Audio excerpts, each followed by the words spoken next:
Hola hermanos, buenas tardes. Les saludo en el amor del Señor y bueno, como ustedes ven, hemos tenido que ingeniarnos para poder buscar estudios, ¿cierto?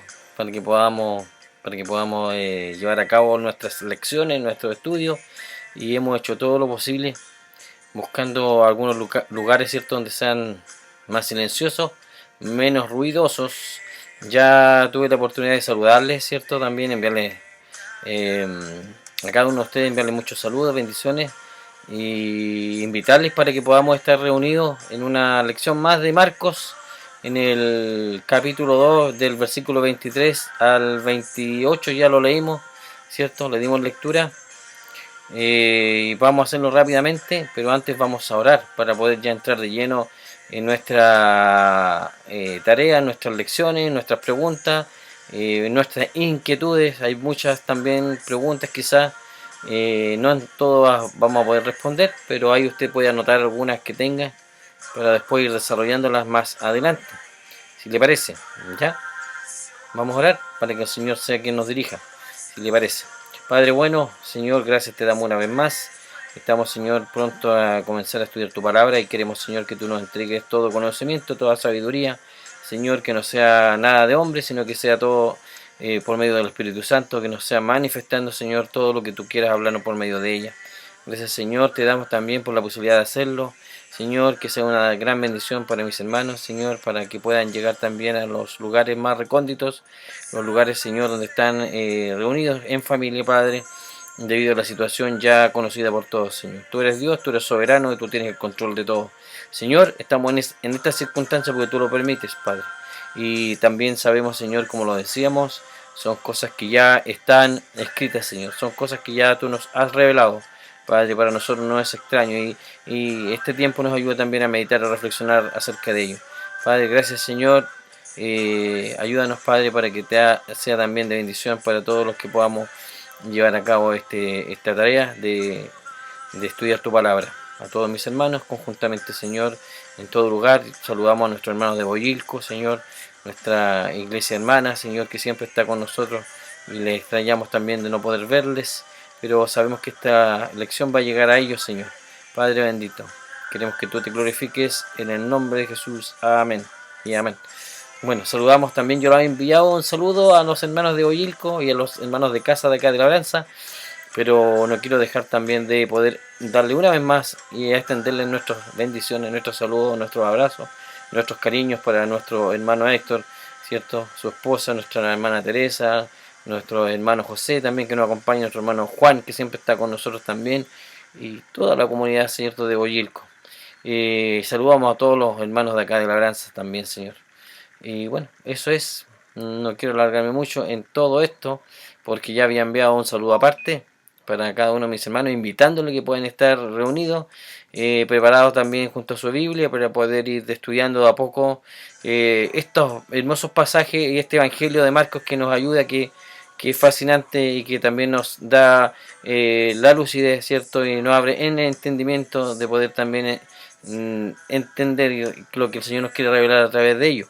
Y bueno, hemos hecho lo posible, como les decía, para poder llevar a cabo esta tarea. Agradecemos a Dios.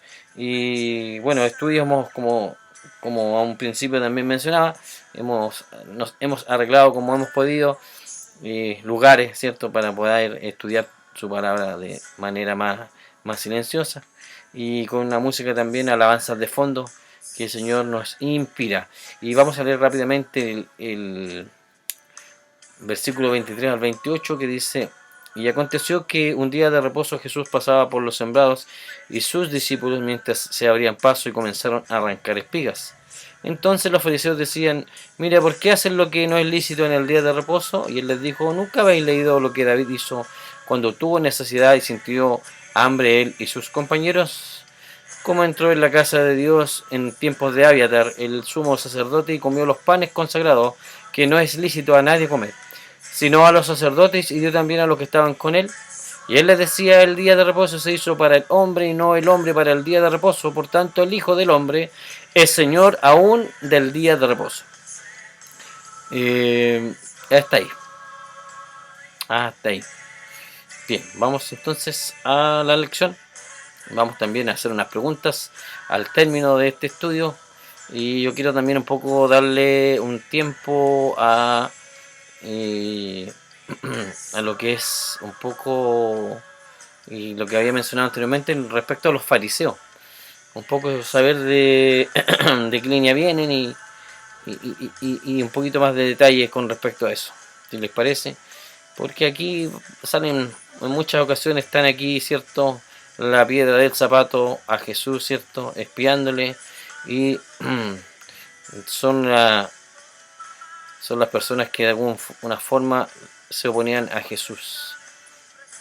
Bien, vamos a decir que nosotros decíamos que estaba acá la última vez que hablamos, entramos a este tema acerca del día de reposo, ¿cierto? Donde estaban acá en los campos, y más adelante habla también del día de reposo dentro de la sinagoga.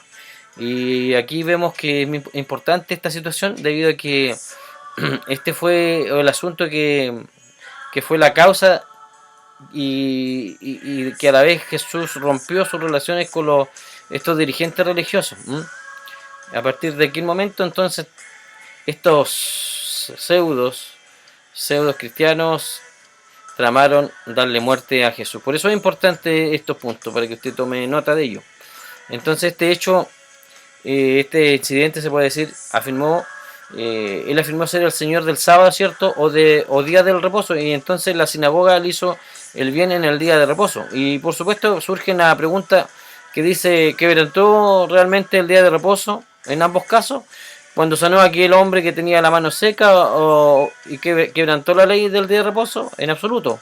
Él vino, dice, a cumplir la ley. Y aquí encontramos que él estaba dando su interpretación respecto a eso. Y reveló que él era el Señor del día del reposo y que lo más importante era hacer el bien. Y aquí leíamos ya el versículo 23. Dice que aconteció que un día de reposo pasaba por los sembrados y sus discípulos, mientras se abrían paso, comenzaron aquí a arrancar espigas. La semilla sembrada en aquellos campos puede haber sido cebada o trigo, y los discípulos estaban arrancando el grano y comiéndolo, lo cual fue interpretado entre comillas por los fariseos como cosechar los granos o desgranarlos durante el día de reposo, cosa que no fue así. ¿Ya? Entonces la ley permitía a la gente sacar el grano, y en tal sentido veamos lo que dice Deuteronomio 23-24.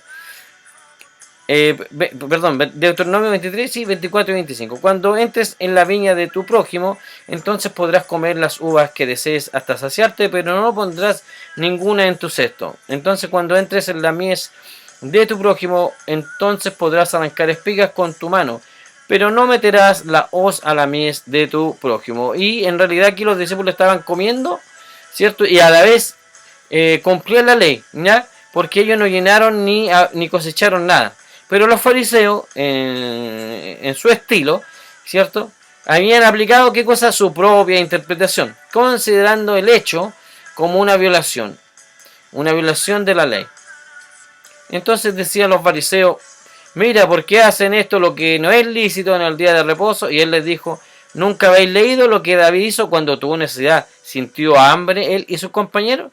Jesús no insistió en que no habían violado el día de reposo. De hecho, se negó a discutir ese asunto con ellos, porque la verdad es que nosotros podemos decir a veces eran palabras perdidas, como se puede hoy día de alguna forma nosotros usamos ese término. Pero les mencionó el caso de la vida de David, su rey, al citar el incidente de su vida en que efectivamente quebrantó la ley de Moisés y su acción fue justificada. En que la letra de la ley no debía ser impuesta cuando ocasionaba privaciones a uno de los siervos de Dios que estaba intentando servirle. Y por supuesto, ese fue el caso histórico de la vida de David, que nuestro Señor utilizó como una ilustración, cuyos detalles continúan en los versículos 26 al 28. Dice, cómo entró en la casa de Dios en tiempos de Abiatar, el sumo sacerdote, y comió los panes consagrados, que no es lícito a nadie comer, sino a los sacerdotes, y dio, no tan solo comió él, sino que dio también a los que estaban con él. Y él les decía, el día de reposo se hizo para el hombre, y no el hombre para el día de reposo. Por lo tanto, el Hijo del Hombre es Señor aún aún del día de reposo. Entonces este fue un gran principio en la relación en el día de reposo y su real significado. La ley había sido hecha para el ser humano y no el ser humano para el día de reposo. Y también tenemos otro gran principio en la declaración de que el Señor Jesús era el Señor del día de reposo. Y ambos principios eran importantes incluso para su consideración en la actualidad. Recordemos que no estamos bajo el antiguo sistema de la ley de Moisés en cuanto al sábado o del día de reposo, que era parte de un pacto entre Israel como nación y Dios, como puede leerse, por ejemplo, usted puede buscar más adelante, le voy a dar la cita, en Éxodo 31 del 12 al 17. Este hecho sobre el día de reposo en el campo y el hecho sobre el mismo tema que encontraremos al principio del capítulo 3 deberían considerarse conjuntamente, así que aunque el texto bíblico aquí existe una pausa de un nuevo capítulo, la situación relacionada en el día de reposo es similar con la actitud de los fariseos. O sea, los fariseos siguen siempre siendo creando, ¿cierto? Y oponiéndose al Señor, oponiéndose a la enseñanza, a lo que él hacía. Era, como digo yo, en buen chileno, era la piedra del zapato. Muchos estudiosos dicen que más que oponentes eran los principales enemigos de Jesús, fueron los fariseos, fueron los judíos, fueron los religiosos, fueron los maestros, los doctores de la ley y los intérpretes de la ley. Tenemos preguntas para ustedes. Esta pregunta me las envía el pastor Luis Mariqueo. El pastor me ayuda acá con estas preguntas para hacerles, porque dice que después le va a hacer una prueba a cada uno de ustedes, ¿ya?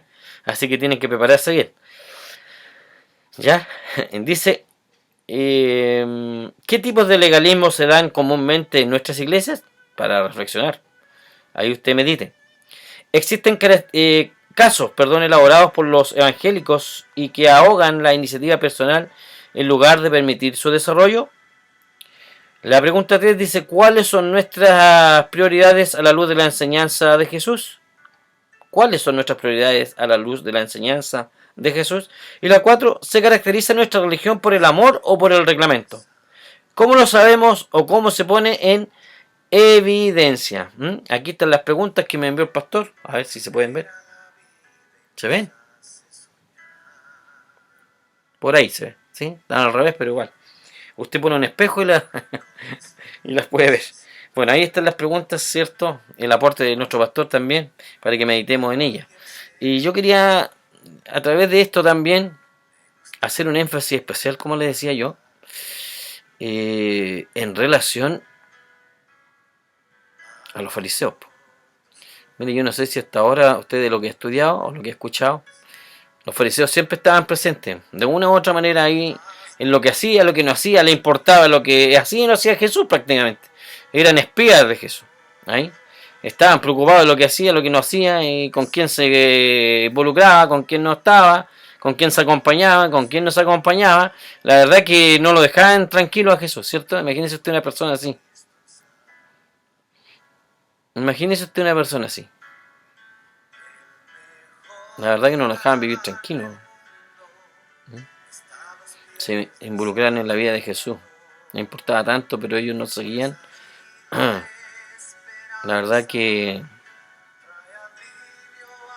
no aplicaban lo que ellos enseñaban, entre comillas.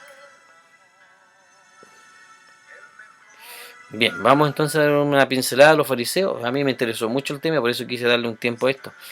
Esperamos que el pastor le agrade también. Pues.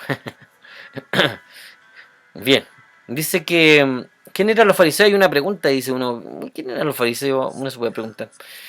Eran uno de los 3 partidos más prominentes dentro del judaísmo en los tiempos de Jesús. Estaban los fariseos, los saduceos, y había unos también que se llamaban los esenios. Pero los fariseos son los que tomaron mayor protagonismo. Y era un grupo religioso que siempre se oponían, miren, se oponían a quién, a las enseñanzas de Jesús, al ministerio de Jesús. Y la palabra fariseo viene del el origen del griego parisao, del cual se deriva nuestra actual palabra castellana fariseo, ¿ya? Y del hebreo perusim, y que es una forma semítica de significado separado o parte o separatista, significa eso. Estaba más o menos entre el año 536 a 587 a.C. y dice que más o menos se originó en el periodo de cautividad babilónico. Hay otros que dicen que fue un poco antes, ¿ya? El asunto es que esto, por ejemplo, hay un historiador que se llama Josefo, dice que se utiliza más en plural que en singular y que más o menos en esa época había, no sé, 1000 fariseos. Y empezaron a tomar protagonismo hasta que se formaron desde un grupo a un partido. Y su influencia en los días de Jesús, yo lo puse, mire, entre comillas, influencia negativa. Y era una secta prácticamente predominante y de mayor influencia en el pueblo judío. Y podemos escudriñarlo en el Nuevo Testamento, que a menudo aparece entre los oponentes de Jesús a causa de que de su intolerancia para con los demás y su tendencia a poner énfasis en los asuntos externos para descuidar las cosas más importantes, descuidar, pero ponían énfasis siempre en lo que hacía y lo que no hacía Jesús, en la ley y lo que se cumplía y no se cumplía. Y en cuanto a su instrucción, era un hombre muy instruido, muy estudioso. Por ejemplo, estaba Gamaliel, ¿cierto? El mismo Pablo, Gamaliel, ¿cierto? Que educó a Pablo, porque dice que Pablo estuvo a los pies de Gamaliel, fue instruido a los pies de Gamaliel. Y estaba el propio Pablo, como dijimos.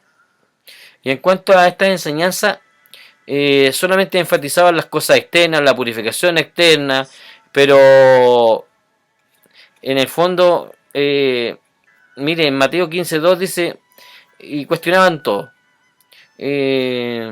¿Por qué no, dice, por ejemplo, Mateo dice, ¿por qué no se lavan las manos los discípulos cuando comen el pan? ¿Ya? Y miren, imagínense lo que dice, lo que responde Jesús. Y lo que le habla fuertemente, dice, hay de vosotros, escribas y fariseos, hipócritas, porque limpiáis lo de afuera del vaso y lo del plato, pero dentro estáis llenos de robo y de injusticia. Fariseo ciego, limpia primero lo de adentro del vaso y del plato, para que también lo de afuera sea limpio. Hay de vosotros, escribas y fariseos hipócritas, porque sois semejantes a sepulcros blanqueados, que por fuera a la verdad se muestran hermosos, le dice, pero más por dentro están llenos de huesos de muertos y de toda inmundicia. Así también vosotros por fuera a la verdad os mostráis, dice, justos a los hombres, pero por dentro estáis llenos de hipocresía e iniquidad. Pero aquí viene la contraparte. Viene lo contrario, lo que enseña Jesús. Jesús enseña la pureza de corazón. Dice, bienaventurados los de limpio de corazón, porque ellos verán a Dios. Amén. Porque del corazón salen los malos pensamientos, dice, agrega el Señor, los homicidios, los adúlteros, las fornicaciones, los hurtos, los falsos testimonios, la blasfemia. Entonces ellos querían ser vistos por los hombres y siempre buscaban la ocasión de acusar a Jesús. Y esto les llevó a hacerles acusaciones falsas contra Jesús. Más los fariseos, al oírlo, decían, este no echa fuera a los demonios sino por Belcebú. Miren las acusaciones, la blasfemia, ¿cierto?, que levantaban contra Jesús. Lo llamaron a decir que era un príncipe de los demonios. La justicia de los fariseos era la de hablar mucho y hacer poco. Esperemos que no hablemos mucho. O sea, yo hablo mucho, dígame nomás, si no, hasta aquí nomás corto el estudio. No me van a decir esto, es fariseo, está hablando mucho. Habla mucho, hace poco.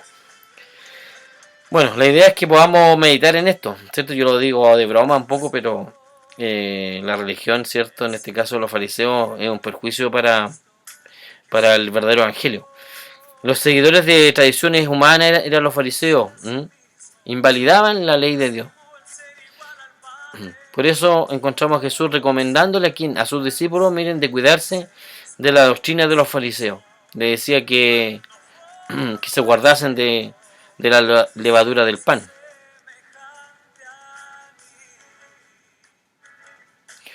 de la doctrina de los fariseos, de los saduceos. Pero no todas las enseñanzas, a veces el Señor ni siquiera las consideraba todas malas, sino que era la forma, ¿ya? No era lo que enseñaban, sino que era la forma, lo que amaban, las tradiciones. Lo enseñaban, pero no lo cumplían. Y en cuanto a su carácter, miren, eran murmuradores, hipócritas, ellos se contentaban con la justicia de las apariencias, y la palabra del resumen de lo que el fariseísmo es la palabra hipócrita, y Jesús es el que más la pronunció. Le gustaba justificarse a sí mismo y que su obediencia era incompleta. ¿Por qué? Porque descuidaban las cosas más importantes. Ellos estaban llenos de falsedad. Y para terminar, yo no quise hacer tan extenso esto, sino que terminar un poco con esto por si había alguna duda y realmente a veces no nos llama la atención y nos gustaría saber un poco más de estos religiosos, estos doctores de la ley, estos intérpretes de la ley, ¿cierto? Legalistas y todo eso. Y tenemos, bueno, varios nombres, ¿cierto? Pero no los vamos a mencionar en este momento, pero ustedes ya los conocen. Hay muchos fariseos, ¿cierto? Religiosos. Y vamos a hacer una breve enumeración de algunas prácticas como para terminar, y esto nos va a ayudar un poco a meditar acerca de esto. Algunas prácticas legalistas que son vistas en el pueblo de Dios, que son vistas en la iglesia, y que nosotros debemos de evitar, ¿ya? Hago un énfasis en esto, donde dice que nosotros deberíamos evitar, el pueblo de Dios debiera evitar estas prácticas legalistas. Por ejemplo, ¿qué debemos de evitar? El cumplimiento formal de preceptos religiosos, concibiendo la relación con Dios de forma legalista y por tanto vacía de vida. Debemos de evitar expresiones de piedad religiosa llevadas a cabo como un fin en sí misma y creyendo que aportan algún tipo de mérito a nuestra relación con Dios. Debiéramos de evitar poner impedimentos de forma deliberada a la obra de Cristo y al testimonio del Espíritu Santo en nosotros. Debiéramos de evitar añadir tradiciones humanas y religiosas al testimonio de la palabra de Dios. Debiéramos de evitar la adopción de una actitud de orgullo religioso en nuestra posición y tradición doctrinal, cúltica o teológica. Y debiéramos de evitar llevar a cabo un proselitismo, ¿cierto?, vacío de amor. Y también debiéramos de evitar una actitud moralmente extremadamente puritana, como lo hacían los fariseos, basada aquí en una interpretación muy literalista. Ellos eran muy literales, muy literal de la escritura, y que cierra el camino a la manifestación de la nueva vida y de sus consecuencias. ¿Cuál es la nueva vida? Cristo Jesús. Y vamos a ir dando término a esto. Yo hice una pequeña reflexión, usted lo puede hacer también individualmente y buscar también lo legalista que somos, los legalistas también que somos a veces como iglesia. Entonces, es indudable que en cualquier época y en cualquier situación las iglesias y los cristianos hemos corrido el peligro de cambiar la auténtica vida de Dios por un cristianismo de formas, religioso, repleto de normas, reglas, tradiciones de todo tipo. Y debemos de nosotros, ¿qué hacer? Orar cada día para que Dios sea nuestro principal objetivo. Para que Dios sea nuestro principal objetivo y motivo de buscarle, para buscarle, seguirle, adorarle, que sea Él el dueño de nuestras vidas, que no se deba a que solo le busquemos la situación en la que nos encontramos, de dificultades, de problemas, de aflicción, de tristeza. Generalmente cuando recurrimos a Cristo nos acordamos, ¿cierto?, que hay un Cristo, sino que sea una búsqueda constante, una búsqueda honesta, sincera en todo tiempo. En tiempos de alegría, en tiempos de tristeza, en abundancia o en escasez. Que el Señor nos ayude, que esa sea nuestra oración. Que esa sea nuestra oración. Que podamos estar ligados al Señor, ¿cierto? 100%. Y invitarles también a personas que podamos recordar, ¿cierto?, nuestro pasado, el amor de Cristo que nos tiene cuando hemos estado apartados de Él, cuando Él nos quiere que volvamos a retomar el camino que volvamos, ¿cierto?, a estar en comunión con Él. Podamos meditar en esto, no se nos olvide nunca que está el Señor ahí esperándonos, ¿cierto? Está a las puertas, y que el Señor quiere que volvamos. Reflexionemos acerca de esto, no olvidemos nunca de dónde nos sacó el Señor, de dónde nos rescató el Señor. Y saquemos de lado todo nuestro fariseísmo que podamos tener, ¿cierto? Nuestro legalismo y estas cosas tan religiosas que nos hace mal. Bien, hermanos, con esto ya estamos terminando, yo creo, esta lección. Esta es lección número 4, si no me equivoco, ¿ya? El Señor bendiga también al pastor Luis, ¿cierto?, que me entrega material. Al hermano Luis Palma, que no ha podido también, ¿cierto?, por, por algunas situaciones, ¿cierto?, de más tecnológicas, de no poder estar, pero sabemos que está orando, no ha podido estar presente, no ha podido, pero va a estar en algún momento con nosotros también, ¿cierto?, en el templo, y oramos por él también, por su vida, por su esposa. Y le mandamos saludos también, ¿cierto?, porque no lo había incorporado en los saludos el otro día. Y a la hermana Sandra, su esposa. Y así, pues se me han olvidado algunos nombres. Bueno, me disculpan por ello, pero siempre están en mis oraciones. Así es, pues. Nos despedimos entonces, que el Señor les bendiga. Y nos vemos en la próxima lección. Y saludos para todos los hermanos, como decíamos al principio. Reiterados abrazos, saludos, bendiciones para nuestros hermanos de Boyilco, nuestros hermanos de Labranza. Cada uno de ustedes no se sienta excluido, hermanos. El cuerpo de Cristo es uno solo. Nosotros somos parte del cuerpo de Cristo. El Señor le bendiga. Vamos a orar para ir dando término. Padre, gracias te damos, Señor, por esta noche, por esta tarde. Gracias, Señor, te damos por esta lección. Gracias, Padre, porque podemos abrir tu escritura, podemos abrir este libro maravilloso, un libro que tú nos hablas, Señor, la cual tú quieres, Señor, que sigamos, Padre, no de una manera religiosa, como hemos aprendido, de una manera legalista, sino que buscando, Señor, buscándote de todo corazón para poder también mostrar el amor hacia los demás. Trabaja con nosotros, ayúdanos, Señor, para que sea así. Que si haya algo que corregir, hay algo, Señor, que está en nosotros que no está bien, puedas tú, Señor, ir de alguna forma sacándolo, Señor, todo lo que nos hace mal, para que esta comunión contigo, Señor, sea plena. Gracias, Padre. Oramos por los enfermos, oramos, Señor, por la familia, oramos, Señor, por cada uno de los miembros de nuestra familia, de nuestros hogares, ¿cierto? Desde el pastor hasta el último miembro de nuestras congregaciones, Señor, de Boyilco Labranza, y todos nuestros amados pastores que han estado siempre colaborando con nosotros. Recordamos al pastor Medardo, su esposa Bernardita, y así, en fin, por muchos hermanos también que han venido a apoyarnos y que queremos que estén bien ellos también. Gracias, Padre. En el nombre de Cristo Jesús nos despedimos. Amén y amén. Gracias, hermanos. Señor les bendiga y nos vemos hasta la próxima oportunidad, si Dios así lo permite. Y que esto, bueno, de alguna forma nos sirva para poder también estar conectados y estudiando su palabra. De alguna otra forma el Señor nos quiere ahí estudiando, escudriñándola, ¿ya? Así que después nos veremos en el templo. Que no nos acostumbremos acá, ¿cierto?, a estar separados cada uno por nuestro lado, sino que estemos también en el templo para adorarle, para reconocer que hay un Dios maravilloso, hay un Dios que nos sostiene, un Dios que nos guarda de todo mal. Bien, nos despedimos. Gracias, hermano, por su atención.